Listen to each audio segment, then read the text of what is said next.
Bienvenue à Toulouse.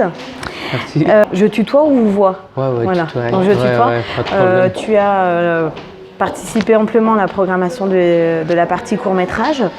Est-ce que tu pourrais nous définir ce qu'est un court-métrage? C'est un film court. Un film court. C'est une définition courte Oui. pour un film court. Quelle est ta trajectoire? Si tu peux nous parler un peu de ton parcours. Je commençais à travailler dans la programmation il y a en 2005, si je me trompe pas, dans un festival qui se passe en Espagne qui s'appelle Punto de Vista, qui c'est un festival plutôt documentaire expérimental.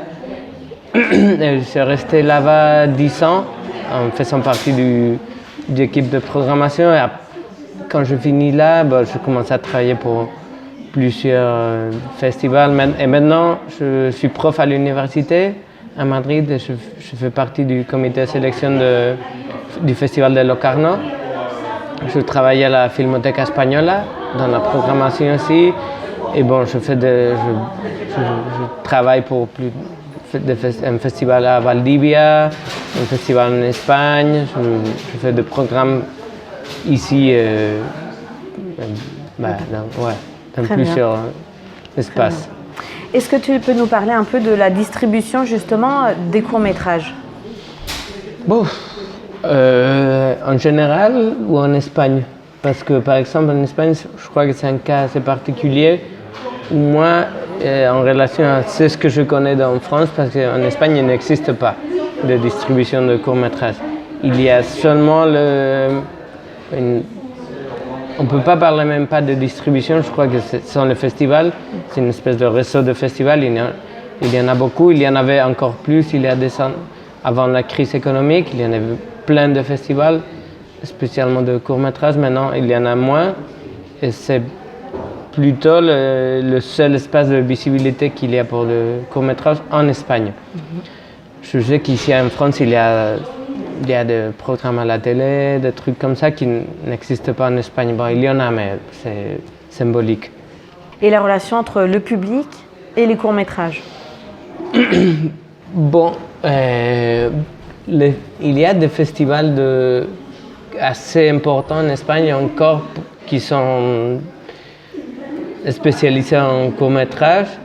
Et il y en a pas mal de public. L'histoire, c'est qu'il n'y a pas, comme il n'y a pas une distribution normalisée dans les salles, etc., il y a seulement les gens qui veulent voir des courts-métrages qui vont au festival de courts-métrages. Mais il n'existe pas cette possibilité d'aller dans une salle de cinéma et voir un court-métrage parce que tu vois, il passe devant un film ou d'entrer par hasard dans une salle de cinéma et voir de courts-métrages, ça c'est impossible. Il faut aller dans un festival ou les chercher en ligne, des trucs comme ça. Il y a aussi dans de grands festivals en Espagne, il y a des espaces réservés aux courts-métrages aussi. Par rapport à Cinespaña et la sélection, comment as-tu procédé? Ça a été...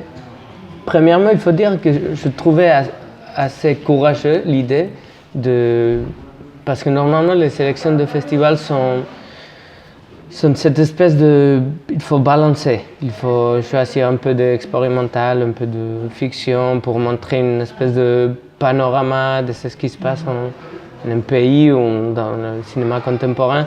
Je trouve que c'est assez courageux cette idée d'appeler quelqu'un, cette année c'est moi, mais l'année prochaine sera une autre personne qui fait son choix, qui fait sa vision particulière de ce qui se passe en cinéma espagnol, court-métrage aujourd'hui. Alors, d'abord, je ne savais vraiment pas qu'est-ce que le festival voulait, mais quand Loïc et Alba m'ont expliqué, non, c'est toi qui fais la sélection, c'est ton choix. Je travaillais sur ce que je préfère.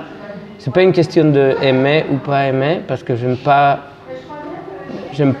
parler d'aimer quand je parle du cinéma, parce que je crois qu'il y a un programmateur français, le directeur du film Marseille, qu'il y a Jean-Pierre M qui dit toujours le goût c'est pour la cuisine, c'est pas pour le cinéma. Je trouve que c'est assez intéressant. Mais j'ai essayé, l'idée c'était de construire Bah pour moi, d'abord, je crois qu'il y a une chose qui est en train de passer au cinéma en Espagne depuis, je sais pas, 5-6 ans, peut-être un peu plus, que c'est que normalement le cinéma espagnol c'était de la fiction traditionnelle, ça y est, et il y en a de plus en plus, il y a une relation beaucoup plus, je sais pas comment dire, boyante, il y a, avec l'expérimental, les documentaires, tous ces champs qui font pas partie de l'histoire officielle normalement. Alors j'ai décidé de me concentrer sur ça, sur cette scène qui normalement ne fait pas partie de l'histoire et de l'idée qu'on a normalement du cinéma espagnol. Et aussi parce que je crois qu'il y a quelque chose qui est en train de bouger là-bas en Espagne, qui a aussi il est en train de passer pour plusieurs raisons. Il y en a une qui c'est la crise économique, les gens ne peuvent pas faire de long métrage et ne peuvent pas faire de fiction parce que évidemment c'est beaucoup plus cher, alors ils commencent à travailler avec d'autres genres du cinéma. Je crois qu'il y a des choses très intéressantes. Alors ça a été la première idée de travailler avec ça. Et après, comme il y avait 3 programmes, je devais construire 3 programmes, j'ai décidé de travailler avec une chose qui s'appelle Triptyque élémental de l'Espagne. Ce sont 3 films très très très importants pour l'histoire du cinéma espagnol, faits par un directeur du cinéma expérimental, Valdelomar, qui a fait 3 films. Le 3e n'est pas fini, mais bon, on le tient en compte. Et j'ai décidé de travailler avec ça un peu comme une espèce d'hommage, d'une référence Valdelomar, essayant de trouver si ce qu'il y en a de liens entre le cinéaste aujourd'hui et Valdelomar qui travaillait il y a 70 ans. Est-ce qu'on peut parler plus de laboratoire justement? On explore encore les nouvelles possibilités grâce à l'évolution du cinéma en tant que technique? Ouais, tout à fait. Peut-être plus que thématique? Il y en a des choses thématiques, il y a aussi en relation avec la crise économique, le cinéma espagnol qui normalement était dédié à parler des gens de classe moyenne avec de beau travail, des trucs comme ça, avec des problèmes d'amour et tout ça.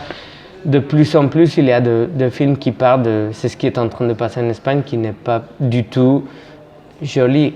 Alors il y a des réactions, il y a des cinéastes qui travaillent avec ça dans des directions complètement différentes, mais il y a aussi une évolution assez intéressante dans non pas seulement la forme, mais aussi de quoi les films sont en train de parler. Et vous repérez comment vous allez vers les courts-métrages? Vous les voyez dans des festivals? On vous en informe? Dans les écoles de cinéma? Ou est-ce qu'il vous est déjà arrivé d'avoir aussi, mis à part les étudiants qui sortent des écoles de cinéma, d'autres propositions de personnes complètement autodidactes? Oui, il y en a. Je crois que la sélection est assez ouverte dans ce sens. Comment j'arrive au court-métrage? Bon, parce que je passe plutôt ma journée, la plupart du temps, en programmant de films ou voyant de films. Alors, ils sont là. Et quand il y a 15 ans que je travaille programmant, alors tu reçois tout le temps de films. Et après, il faut les chercher aussi. Tu sais qu'il y a quelqu'un qui est en train de faire un film, tu l'appelles, comment va ça, tu as fini, je peux le voir, qu'est-ce qu'on... D'accord. Mais s'il y a par exemple un film qui c'est une fille qui vient de finir l'université, c'est même pas une université de cinéma, c'est une école de médias, de journalisme, télé, etc. Elle a fait un film qui était le projet de fin d'études et qui fait partie de la compétition. Il y a des cinéastes qui ont déjà fait de long métrage qui retournent au court métrage. Si on veut voir des courts-métrages en Espagne, on doit aller dans les festivals comme Punto de Vista, le Festival d'art. Ouais, je crois qu'aussi à Gijón, il y a une compétition internationale de courts-métrages. Même à San Sebastián, il y a de courts-métrages. Je sais pas, et après, il y a un très bon festival, qui passe à Bilbao, Cinebi, un autre à Santiago qui s'appelle Curtocircuito, qui travaille spécifiquement sur le court-métrage. Mais il y en a partout. Je vous remercie. Non, à vous. Merci bien. Merci.